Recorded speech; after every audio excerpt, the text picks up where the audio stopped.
Hello viewers, welcome to my channel. Today I am giving some insightful information to stock market traders. Stock మార్కెట్లో intraday trading కానీ investment కానీ highly రిస్క్తో కూడుకున్నది. Intraday ట్రేడింగ్లో 100 మంది invest చేస్తే 100 మంది పోగొట్టుకుంటున్నారు. అందుకని అది ఎప్పుడో ఒకసారి మాత్రమే చేయాలి. ఇప్పుడు 2 months నుంచి stock market has been correcting for on account of Gulf war. ఇప్పుడు రైట్ టైం. ఇప్పుడు నిఫ్టీ బీస్ అనే ఒక షేర్ ఉంది, అది 240 రూపీస్ సంథింగ్. ఆ షేర్ను తీసుకొని మళ్ళీ ఒక 3 months 4 months తర్వాత when stock market rebounds to original value, then you have to exit. It is the only way to earn money in stock market. అంతేగాని కోట్లు లక్షలు రాత్రికి ఏమి రావాలని అదంతా వచ్చేది.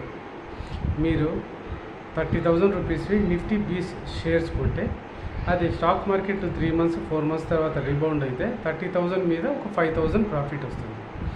ఒకవేళ అతని 3 lakh ప్రాఫిట్ 3 lakh ఇన్వెస్ట్మెంట్ చేస్తే 50,000 వస్తుంది. అంతేగాని ఒక్కటే రోజు రాత్రిలో రాదు, అదంతా మోసం. అందుకని stock market investment is involve high amount of risk. అది ఎప్పుడో ఒకసారి మాత్రమే చేయాలి. Thank you for watching.